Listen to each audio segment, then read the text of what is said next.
You guys follow the badger for about another half hour, and you guys get to a nice little, like, not really a valley, but just a little, like, large clearing that kind of is also, like, a little bit lower in elevation.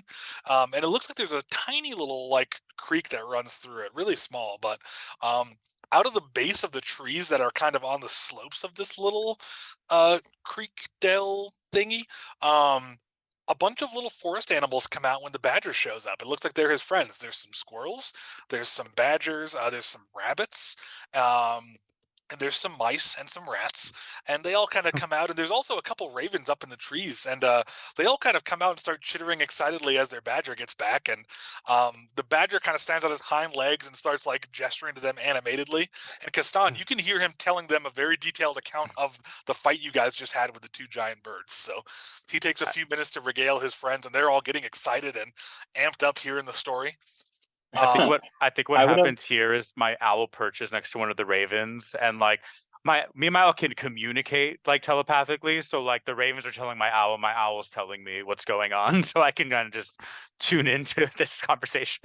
I love it. I would have had to I would have dropped the speak with animals because it's only 10 minutes, but I've ritual cast it on our way here. Perfect. So I would definitely have it up again. Perfect. Yes, you guys hear him tell the full story in great detail. He doesn't exaggerate anything, but he definitely doesn't leave out a single detail, so it's entertaining for you to hear. So he tells the whole story, and the From animals the are all excited. perspective of being held in my shirt the whole time. He's like, and then it was dark, and then we were moving, and then we weren't moving, and then we heard this sound, and then this sound, and then we were moving again, and then I stopped moving, and I looked up, and I saw this, and then I went back down. He's just telling the story very excitedly and rapid fire. So, all the it's funny because he said he can't speak with fish, but all these woodland animals seem to understand him. So, they seem to be all in cahoots and living in a little nice community near this creek. Castan does not question this at all. They're all land creatures. Of course they understand each other. Of course. So some of the squirrels have a couple questions about exactly what happened, and they're trying to, like, some of the squirrels start trying to map out the battlefield that you guys just did as he tells the story, but the badger's like, no, it's not important. And so Bernard Olive, go answer their questions. So as Olive goes and helps draw them a map, and the squirrels are all very fixated on it, the rest of the creatures look at both of you, and Bernard the badger turns to you guys and says, okay, my friends are all caught up on what has happened thus far. Now we need you to help us. So he goes and draws another map and leaves the squirrels and Olive to do their thing. But he kind of draws you a map of the nearby area, and it looks like the river is about 20 minutes north of you guys. I'm sitting cross-legged on the floor so that all the woodland creatures can be like closer to eye level with me. Nice. About 45 minutes west of you is something that he says is the Forbidden Cave, and he says don't go there. And then about 30 minutes northwest of you is the creepy fortress that the birds are coming from, and he's drawing you this map.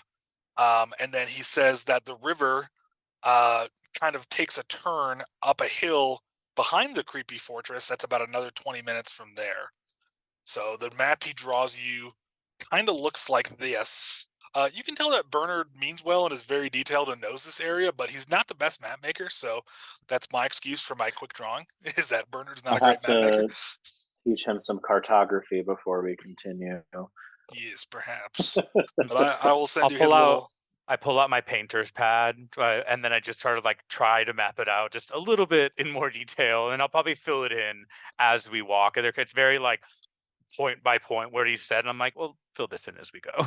I like it. 20 minutes behind the fortress is where the river kind of goes up a hill, he says, and he says, we don't really venture that far, so I don't know if that's where the river starts, or as he's saying that, you guys would know just from your maps of the region that you're like, no, the river goes much farther west than that. It comes from the mountains, but Bernard the Badger doesn't know that, so.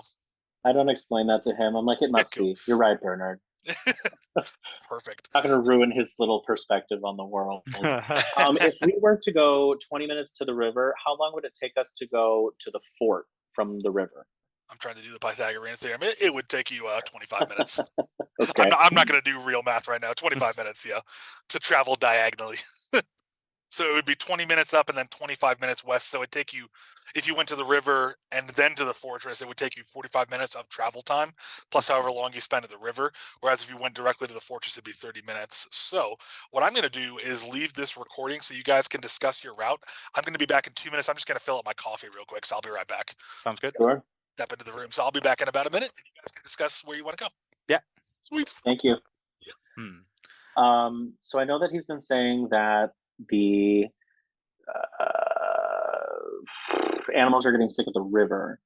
So we could go to the river first to kind of inspect what's going on there, see what we can find out about what's going and maybe being put into the water. But I'm pretty sure that it's all happening from that fort since it's right on the river. So if you wanted to cut out the middleman and just head straight for the fort, I wouldn't be opposed to that either. Yeah, so we'll probably end up having, because we could also from the fort go, well, but I guess if we see that the water's clear now, we could go down the river to see if there's anything that like, maybe there's something that needs help over there, like. Yeah, and then also like, why would they give us this forbidden cave Don't unless go there. we're supposed to? Right? I mean, maybe there's a bear there. Maybe that's good for us to know. We could do it. Get a little bear. Yeah. Maybe we could. I mean, if that doesn't come up today, we could always like let the rest of the group know and can go to the forbidden cave. Or we could hit it up on the way back. True. Just peek in, be like, hey, what's this? Maybe we could ask other animals along the way. Fort River Cave or River Fort Cave? Let's go to the fort and see what transpires there, and then decide. Because you could talk with animals, ask other beings as we're walking what the cave is all about. Okay, so fort first. Yeah. Yeah, I think we've decided it seems like that's where everything's kind of starting, where I'm assuming the water is running from the fort down to where that river like part is that you've mapped out for us. Yeah, like that's what it seems like based on Badger's map. Yeah, so we'll probably head to the fort, just assuming that whatever's happening with the river is starting at the fort. And because we know that the birds are coming from the fort, we're just gonna book it. Okay, perfect. Oh, actually, real quick, here's the thing you guys can do while I'm pulling stuff up. Bernard says, okay, you're gonna go to the fortress first. Be careful. Not much of us are fighters. Do you want any of us to come with you, or should we stay here? What should we do? I think that maybe you should stay here for your own safety. I wouldn't want any of you to get hurt by those birds or maybe whatever else we might encounter. But could any of you tell me more about why that cave is forbidden? Oh, they all kind of look around, and a raven that looks a little bit older than the other ravens. He kind of has like more grayish feathers as opposed to black. He's gonna come nearby, and the raven's gonna kind of fly down and land on the ground next to Bernard and look up at you guys and go, I am Neelathon, the oldest of this little community, and I shall tell you about the Forbidden Cave. He kind of ruffles his feathers and goes, there are many legends about the Forbidden Cave. Mainly that it is forbidden for our kind to go there for our safety. I've heard various tales from my extended kin in this area, and I've heard rumors of wolves. I've heard of plants that come alive and like to eat animals, unlike anything we've ever seen. Also heard stories of ghosts. I'm not sure what to think is true, but there is rumor that there is some sort of treasure in the back of the cave, but that anyone who finds it while they take on a treasure, they will be cursed with the knowledge that they went somewhere they shouldn't have, somewhere forbidden to them. With that, the raven kind of looks at you like, any questions? Is the curse really just knowing that we went to a forbidden place? The raven kind of looks at you and it almost like raises eyebrows if he had any, but he doesn't. He kind of just does this and goes, wouldn't it haunt you to know you did something you weren't supposed to? So my owl's like interpreting for me, and I'm just like, but you said that it was forbidden for your kind. Yes. By my kind, I mean the living. He takes a really dramatic step forward as he says that. I'm just like, what a sassy bird. Sassy and old. Maybe we hold off on this forbidden cave.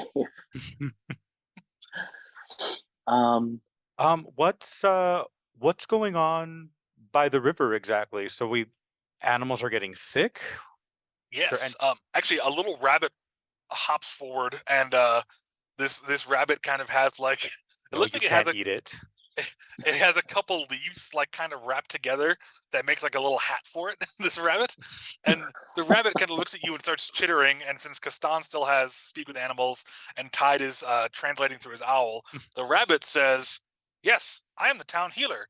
I like to munch up herbs in my mouth and make a little paste, and it helps animals when they're feeling ill. And yes, a lot of animals who have drank from the river lately. Our creek has plenty of good water, but sometimes if we're traveling and seeing the sights, we'll drink from the river. People who have drank from the river in the last, you know, couple of moons, they've gotten ill. They've gotten stomach aches. A few of them have even, had to lay down for a couple days. Thankfully, no one's perished, but I've been worried about it. So we've stopped drinking from the river, but a few times when we were investigating too, some of the fish there are acting very strange. They'll jump out of the water and try to bite us. It's quite frightening." Does the river look any different, or does the water taste any different than normal? The rabbit goes, no one said it tasted different. I haven't drank from it because I'm too afraid to, but the river doesn't look any different. I've only been there a handful of times since this happened, but it doesn't look any different. What is this mix of plants that you use to help the other animals? Perhaps we can replicate the healing aspect of it all, and maybe if we encounter anyone, we could help them. The rabbit goes, "Yes, of course. Let me show you. Come, follow me." And the Yeah. rabbit kind of burrows into like a little hole underneath one of the trees, and they're in there for a couple minutes, and then they come out with like dragging a little like it looks like a little like leaf made satchel, and it's all very small, but there's a bunch of little like different leaves and berries in there, and the rabbit starts going through these plants, and they're all plants you've seen, but like the names the rabbit's using are none you've ever heard. So it seems like this rabbit's just making up its own name for things. And so Hassan fully believes that these are the actual names people use for these berries and the plants. rabbit's like, "These are sunberries, these are moon leaves, these are night roots, these are shadow berries," and just Stop translating. I know what these are. yeah. So It's like sunberries, moon leaves, Taking whatever, very shade different berries. yes. So Tide, with your knowledge of like basic actual science and shrubbery and nature and stuff, you would know that if certain of these ingredients were combined into a paste and kind of like either ground down with animal teeth or like with a mixer, like a what do you call it, like a mortar and Mortar and pestle or something. pestle. Yeah, and if you A added in, molcajete. I was gonna say. I've never heard that term before. It's the Mexican, the stone, and it's the same thing, but it's like that Oh, Mexican stone that's usually made out of volcanic rock, oh, cool. and That's you awesome. don't and use it to make salsa. Usually don't clean them, so like this just like all this. They're Nice. fantastic. Flavor. Oh, that's cool. Delicious.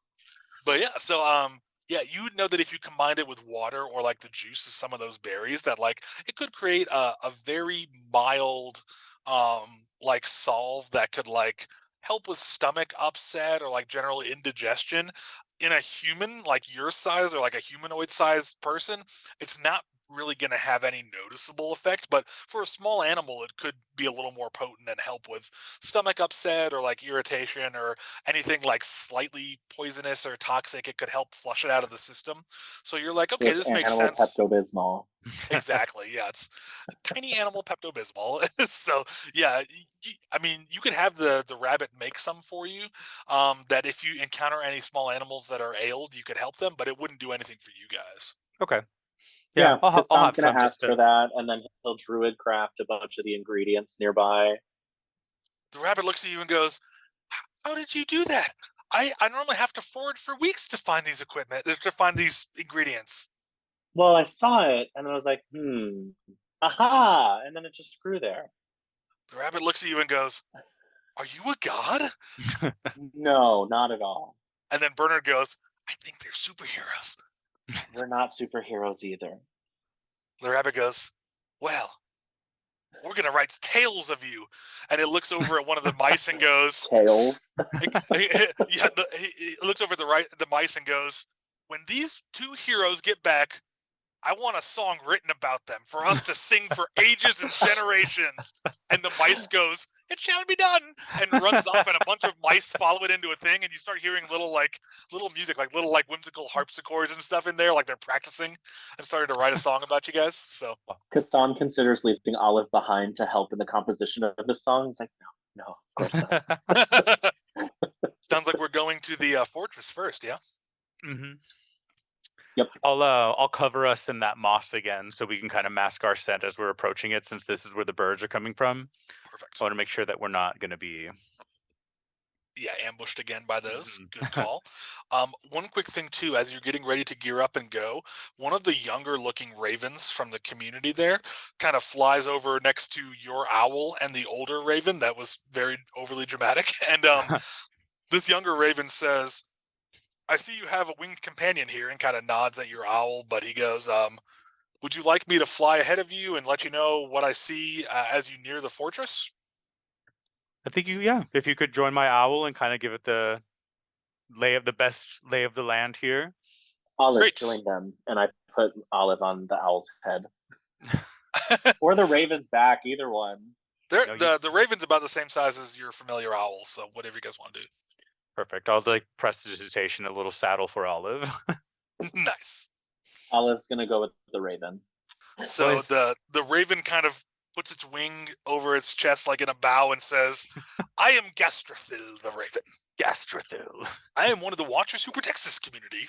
And he goes, I shall fly ahead and let you know what I see. And he takes flight. And Olive bows and then joins the raven. Okay, so the raven takes Olive on its back, and I figure Olive would take a little feather thing, like a parachute, just in case. Yeah, so it's wrapped around her, kind of like a scarf. Perfect. I love it. Our rescue heroes. Yes, love it. So yes, they fly off looking regal and majestic and awesome. And so you guys can start heading towards the fortress.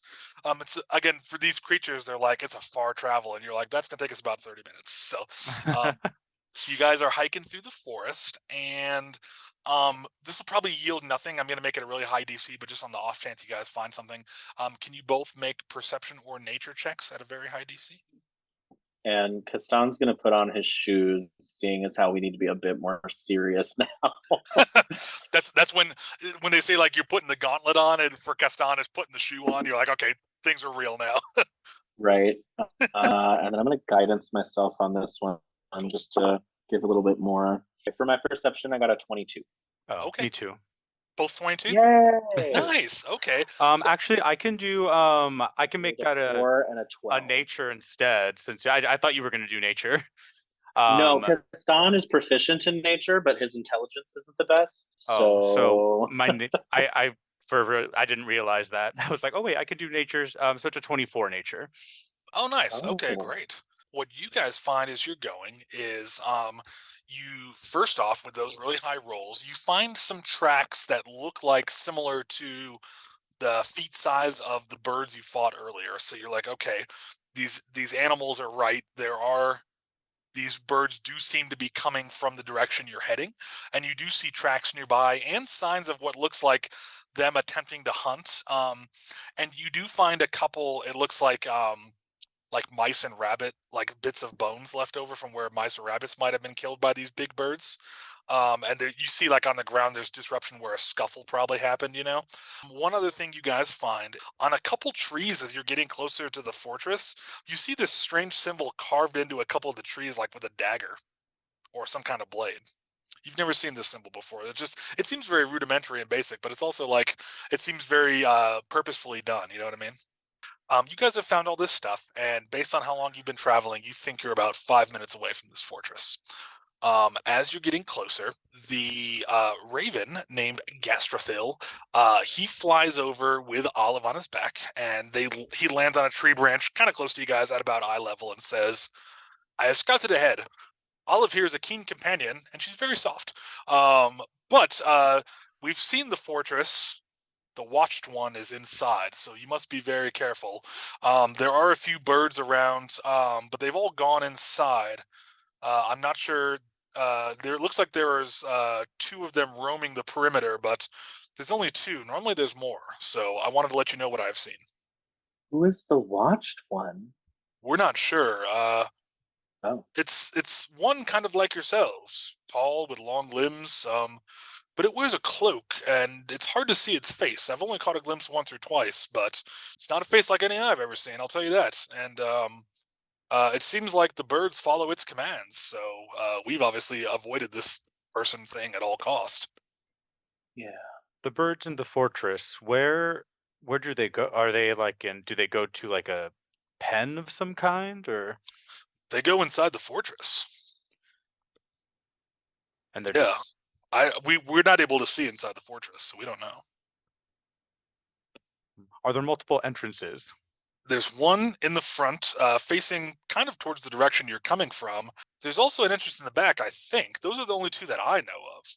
Because if we could lure them all out and lock the door to the fortress, or if we can lock them in, I thought they would be like in a place we could lock them in, because there's no way we can fight multiple of those. Gastrothil says there haven't been too many of these birds, but they're quite fierce. I estimate, in my expert opinion, as a scout and a watcher of my community, that there are between 7 and 20 of those birds. That is the closest range I can give you. He seems very proud of his estimate, but you guys are like, that's not super helpful. Thank you. It's probably like 8. Like it's 3. You've noticed that the winged creatures in this community tend to be a little bit theatrical. I don't know why, but okay. Would we be able to kind of creep up and stay hidden within the trees, but get eyes on the fortress from like the tree line? Yeah, and actually Olive is going to kind of climb up on Gastrothil's head and be like, I noticed from the air that there's a couple of places where the trees are thicker coming in. Here, I can tell you where. And so she tells you, like, if you go a couple minutes to your west and kind of guide a little bit further that way, you'll come in at a much thicker point in the trees. Or if you go east and then north and kind of loop around, there's also a pretty thick way to approach from the rear. So there's 2 options you have there. Sure. So I have her on my shoulder and she's just like chittering in my ear directions. It's kind of like a little GPS, but it's Olive. I love it. Does she kind of take on a little bit of a Siri-esque voice when she's giving directions just out of habit, or no? Sure. Turn left at the tree with the 3 big boughs. I think, yeah, we would probably go around. You said there was way around to the east? Yeah, it'll take you an extra 5 minutes, but you can kind of go past the fortress and then loop back around and get within watching distance in a much more concealed position. So, and you'll be looking at the back entrance. Yeah. Oh, maybe we want to. Yeah, let's go check out the back entrance then. Cool. So, kind of going around to get that thicker concealment, it takes you, like I said, about 5 minutes kind of veering out of the way. Because you're taking a more concealed route, you're not able to really get eyes on the fortress, but once you've gone based on the directions and the map, you've gone past it. And by the way, when you departed to go on this with Olive giving you directions, Gastrothil said, I'm going to keep roaming the skies. If you need help, I will assist how I can, but otherwise I will hang back and watch you be victorious, superhero gods. And he flies off. Not gods or superheroes. Wait, come back before you go. Actually, no, never mind. Okay, I can do it myself. Okay. Yeah, if we ever need to get Gastrothil back, Gastrothil or Gastrothil? Gastrothil. Gastrothil. If we ever need to get them back, we can just send your owl to go get them, I assume. Yeah, my owl is also kind of like starting to circle the area. Perfect. Yeah, you would see Gastrothil go to a fairly high elevation and kind of just circle watching as much as he can. And if your owl follows actually Tide, you would be able to see through your owl's eyes that there is a little bit of a gap in the forest. And in this gap, which is where the fortress is presumably located, you see a plain rustic cabin, a wooden cabin. That's based on the terrain and everything and what you've been told. Yep, that's what the animals are calling a fortress. It is a wooden cabin. I can't believe it. I should have known. It's a plain wooden cabin. It's fairly. It's not. It looks like it's. You'd estimate based on your owl's vision that it's probably a fairly spacious 2-bedroom cabin. Yeah. If that. I like immediately get eyes on it. I'm just like, oh my god. Castan, we're walking to a cabin. I can't even think. I can't. Okay, so well, we still don't want these birds are still coming from there. So we gotta we still have to go check it out. We still have to go check out because the birds are coming from there, and like, so is there a river? Like, is it close enough to the cabin, or is it like out of the way? So I mentioned that kind of the animal's apex of the river is about 20 minutes west and slightly or north and slightly west of the cabin, but the closest point of intersection to the river and the cabin is going to be northeast from the cabin, and that's going to be about 10 minutes away. So you guys could cant an extra 5 minutes and go to the river's edge if you wanted. I just wanted it because it's not immediately here, so I don't whatever's going on. This thing is just doing whatever the birds are doing. Correct. So I think we just get eyes on the back entrance and kind of check for what's going on, just like general what's going on. Yeah, if you guys approach, there's no need to roll a stealth check. You would auto succeed due to the denseness of the trees and the speed at which you're going and the moss obscuring you. I would like perception checks from both of you, though, please. I got a 12. Okay. 19. Nice. Okay. So, with a 12, both of you see that there are two birds standing kind of near the front on the opposite end of the cabin, and they're kind of roaming around about midway between the edge of the clearing and the cabin. Looking at the back, though, you also see that behind it, there's a small garden behind the cabin. Looks like mainly vegetables, some tomatoes, some carrots, some strawberries, stuff like that. Lots of lettuce and also maybe some potatoes. Pretty, it's small, but a well-kept garden. And then there is an entrance that you see in the back.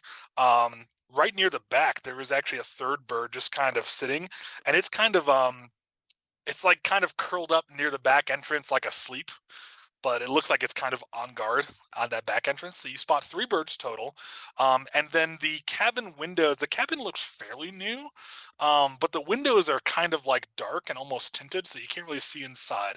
There are 2 windows on the back, and then there's a door, and there's this garden, and there's a little bit of a pen around the garden to keep other animals out, but it's not a very hard, like it's not a very high fence, and it's just kind of 2 cords of like metal roping with some stakes on the ground. And so you guys could like step over this fence really easily without making a sound if you wanted. So that's what you guys see. And it looks like there were a couple trees within this clearing that were close to the cabin.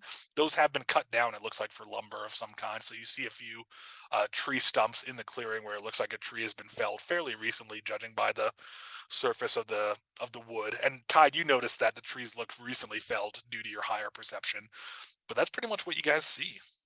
There's nobody. Is there like smoke coming out of a chimney? Is there anyone like? There is not, and but Tide, with your higher perception, you realize that on a nice day like today, a person in that cabin probably, if there was a person in there, they probably wouldn't be lighting a fire because of the temperature on the day. So, but you don't see any smoke coming out of there. So, any signs that someone's inside? Not that you can see, no. Okay. But also no signs that someone's not inside, so you don't know. So we see 2 of those birds kind of patrolling kind of back and forth across the front. Correct. Not like circling. And then we have one that's at the back, but it's kind of sleeping as far as we can tell. Yeah, like it's spindly little like emu dinosaur legs are curled up under it, and it's on the ground, and its head is kind of like wrapped around back on its body, and it looks like it's sleeping. Its eyes are closed, so. These things aren't frenzied like the ones that attacked us. Theoretically. The 2 patrolling are a little twitchy, but the one that's sleeping seems pretty calm and docile. So, but yeah, those 2 that attacked you earlier, they were making a beeline for you. They seemed pretty fixated on you guys, which is weird. So, and these. Okay. Would I be able to wild shape into one of these birds? Yeah. I mean, you've seen them, and its CR is going to be low enough that as a level 2, you can definitely do it because they're not flying birds. So yeah, I'd say absolutely. Okay. Tide, hear me out. what if I were to become one of these birds and then go to the sleeping one and be like, oh, I'll take over your watch and relieve it of duty, and then we can just sneak in the back entrance. Would you remain a bird? For a while. I would have to stay a bird for a little bit. It might come in handy. That's okay. Maybe. Let's see if this thing, like, not maybe, like, that's a really good idea. Like, we'll see what this sleeping bird does. And so I'm like, okay. And as I do that, I shrink down and I just become this bird. I'm like sprouting feathers. Olive quickly like hops out. I love it. Not into my, but I was just like, there's a pocket in my robe you can hang out in. She would hang out like on your shoulder, your head, whatever. And so yeah, like as this bird, I kind of just walk over. I'm like, I walk up to the bird that's sleeping and kind of just nudge it real quick. And it kind of gets up suddenly and looks around and goes, which Castan, being in bird form, I double checked wild shape, how it works with speech and communication, and so you are able to understand the bird, and it's in its own languagey way is asking you like, what's happening? Is something wrong? Who are you? I'm here to relieve you. I'm here to watch the back door in your stead. I need you to roll a deception check. Crap. Because this bird doesn't know you, so it's gonna roll. It's gonna roll a wisdom check, and you'll have to roll higher than its wisdom check. Which it rolled a very low wisdom check, so that's. Is this something I can guidance myself on? I don't think I need to. Would that break your concentration? We'll say don't. I don't have to. I rolled an 18 plus my deception is 22. Okay, you absolutely convinced him because he rolled an 8 for his wisdom to like insight. So yeah, you're good. So you're just like, I'm here to take your watch, and he goes, oh, all right, well that's great. I'm gonna go sleep in the house. And it kind of walks over to the back door and kind of goes and knocks its head against the door like twice. And a minute later, the door opens and it walks inside.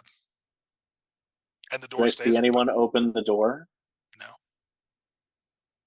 Okay. The door just stays open. Got it. He doesn't close the door behind him. I'm going to wait a respectable amount of time. I'm going to look over in the direction of where I know Tide to be and just kind of like flap my little wings. Your little flightless wings. And then stroll like to the door just to kind of peek in. Looking inside. Like under the guise of like, oh, I'm going to close this door for him, NBD. But like, if there's anyone in here, no, okay, I'm coming in. So it's pretty dark inside. And as this bird, you don't have dark vision. So looking inside, you see you can see like in the dim light from the sunlight coming in through the door, you can kind of see that it looks like you're looking into like a kitchen area. But beyond that, you can't see much. And it looks like there's probably a door frame across from the door that leads into another room, but you can't really see into that room in the dark. So, and you don't see any animals or anything in this kitchen area. Like that's right inside the door that is open. So. Okay, so I just see a kitchen, an empty kitchen, an empty dark kitchen. Okay. Yeah, and you do notice too, since you're in bird form, it kind of strikes you that the countertops and the shelves in this kitchen are higher up than you could reach in bird form. So it seems like whatever this kitchen holds wouldn't be accessible by the birds that are inside. So it lends credence to that there might be a humanoid thing in there, or humanoid sized thing in there, given how the kitchen is laid out. Tide, are you going to come up to the door or no? Are you going to stay where you're at? I'll stroll up. I'll stay by the door, but I'll like kind of like be behind you, but like not in view of a window. Okay. I'll kind of like gesture for Olive to join me with a wing, and then like maybe she can hide in some of my plumage on my back. And then if anything, I'll send Olive out to get Tide. I'm going to stroll into the home. Okay, so Olive's going to come on your back, and you guys are going to go in there? Yeah. I'm doing this like carefully and cautiously, trying to imitate the movements of the birds that I've seen so far. Yeah. And I'm just going to start, I'm going to head into the kitchen and see where I can go from there. Cool. Yeah. So based on what you've observed of the birds and your natural druidcraft and wild shape magic, you're able to pretty much exactly mimic the like the gait and the kind of overall like mannerisms of these birds. So you go in there and you're kind of looking around, and the kitchen's pretty unremarkable. If you get closer and you're able to go in, by the way, this, like I said, this is a fairly newer cabin, so with your light weight as one of these birds, you don't make any sounds walking in, which is nice. Like the wood doesn't creak at all or anything. And so as you get closer to that doorway on the other side of the room, you're able to look inside of the living room a little bit, and you see a couple birds walking around, just kind of like moving around, and one of them starts, it looks like they're eating from like a bowl in the corner. And then yeah, you notice there's some chairs and a fireplace that's not in use. There's a few pictures on the walls, but it's hard to see in the dark what they're pictures of. But that's pretty much what you see in there. Pretty standard cabin furniture, nothing out of the ordinary, besides the birds walking around and eating out of some food bowls, it looks like. So there's an entrance from the kitchen to the living room. Is there any other place I could go? If you look in the living room too, it looks like there's a door kind of off to the side, and you're able to see the back of the front door in that living room as well. Yes. Okay.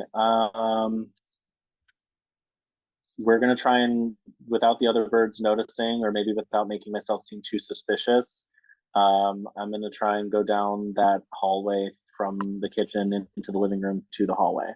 Okay. I'll stay like at the back door, like facing the garden, but I let him as a bird kind of take the lead here. Cool. Well, as he's in there, Tide, if you're going to go from the edge of the clearing to the back door of the cabin, I would like you to make a stealth check as you cross that terrain. Just because there's those two birds kind of out front that could potentially see you I assume you wait till they're kind of out of your line of sight to go, but just in case for their like hearing and their around. smell. Yeah. 23. Oh, yeah, you move tiptoe very quietly, and you get to the edge of the cabin, like to the outside of the door frame. Nice and quiet. Nothing seems to notice you, so you're good to go. So, Do you have Castan. dark vision? What do you see in the kitchen? Oh yeah, you would have dark vision, don't you? I do have dark vision. If I like peep through a window. Yeah. So, looking in the kitchen there, you see just the kitchen in more detail than Castan saw, but it looks like a pretty clean, well-kept kitchen. But you do see some like kind of like ceramic plates and cups and stuff and bowls. And it looks like those were used recently. They haven't been washed yet. So it lends credence to the fact that someone is either in there or near there and has eaten there recently. So if you cross over the door and look in that other window, by the way, you could see through in the dark into a dark bedroom. And there is a cloaked figure sitting at a desk writing on some parchment. And as you notice that, Tide, before you can react, Castan, you're moving through the living room. Do you go towards the door into that bedroom? If that's the hallway I was talking about earlier, yes. It is, yeah. Now that door is closed though, and you don't really have a way to open it in bird form because it has a doorknob on it. Yeah. Is this like a situation where I kind of like see like there's like the bedroom window, the kitchen window? Like, can I still see Castan if I like look through the other window? Actually, he's kind of in the center of the cabin right now, going towards so the door to the bedroom. So he's kind of out of your line of sight right now. Yeah. Okay. Okay. My idea. I feel like these other birds are gonna narc on me. Paddle birds. Right. Big beaked snitches. No, I'm just kidding. I'm gonna. I mean, these birds don't have dark vision, so technically they can't see me as much as I can not see them. So I'm gonna, with my beak, I'm gonna do like a doom doom on the closed door. Just like the other bird did going into the kitchen. Okay. Yeah, and then I'm gonna quickly like try and hide with the other birds, like eat food and like mix myself amongst them, and like maybe they don't even know that I joined the party. Kind of looks totally normal. Cool. Well, yeah, so you do that, and the other birds don't really, they kind of look up as you knock on the door, then they go back to their food or they're meandering around. So they don't really notice you, but you hear kind of a, and then you hear like the wood creak as someone bigger gets up in beyond that door, and then you hear footsteps approaching the door. Tide, you see the person who was sitting at that desk get up and head towards the door. So the door opens and a cloaked figure steps out, And Castan, with your dark vision, or lack thereof, I should say, you just see it's a cloaked figure. You can't tell any discernible features, but you hear a very old, like raspy voice say, "Why would you disturb me? What is wrong?"